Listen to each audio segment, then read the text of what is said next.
രാവിലെ നല്ല വെയിലുണ്ടെങ്കിലും നല്ല തണവുണ്ട്. എമിലുവിന് ചെറിയൊരു പനിയൊക്കെ ഉള്ളത് കൊണ്ട് ക്യാപ്പൊക്കെ ഇട്ടിട്ടാണ് പുറത്തിറക്കിയത്.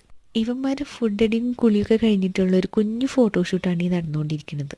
ഫോട്ടോഷൂട്ടൊക്കെ കഴിഞ്ഞിട്ട് ഒരു കുഞ്ഞു പൂച്ചർക്കം കഴിഞ്ഞിട്ടാണ് ഇതാൻകുട്ടി വന്ന് കിടക്കുന്നത്.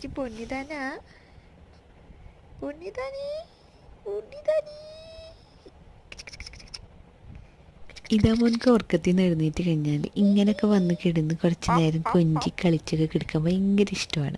ഉറക്കം എഴുന്നേറ്റ് കഴിഞ്ഞാൽ രണ്ടുപേരെയും പരിപാടിയാണ് കൂടെ എടുത്ത് കിടക്കുന്ന ആൾക്കാരെ എഴുന്നേൽപ്പിക്കാന്നുള്ളത്. എമിലി ഇതാനെ എഴുന്നേൽപ്പിക്കും, ഇതാൻ എമിലിനെ എഴുന്നേൽപ്പിക്കും, രണ്ടുപേരും എന്നെ എഴുന്നേൽപ്പിക്കാറുണ്ട്. അപ്പോൾ ഇവിടെ നിന്നിട്ട് ഇതാ ഇങ്ങനെയൊക്കെ ചെയ്ത് ഇങ്ങനെ എണിപ്പിക്കാന്നാണ് നോക്കുന്നത്. എമിലി എഴുന്നേൽക്കാത്തത് കൊണ്ട് ഫസ്റ്റ് ഇതാനക്ക് ഫുഡ് കൊടുക്കാമെന്ന് വിചാരിച്ചു. ഇതാനും ഫുഡ് കൊടുക്കുന്ന നേരത്തുള്ള ഭാവങ്ങളാണ് ഈ കാണുന്നത് കേട്ടോ. അതിൻ്റെ ഇടയിൽ ഇതാ എമിലി എഴുന്നേറ്റ് വന്നിട്ടുണ്ട്. വൈകുന്നേരം ആയപ്പോഴത്തേക്കും ഉണ്ണികൾക്ക് ഡോക്ടറെ കാണിക്കാനുള്ള അപ്പോയിൻമെൻറ്റ് എടുത്തിട്ടുണ്ടായിരുന്നു. അപ്പോൾ ഡോക്ടറെ കാണിക്കാൻ വേണ്ടി വന്നേക്കുവാണ്. അപ്പോൾ ഇന്നത്തെ വീഡിയോ എത്തുകയുള്ളൂ.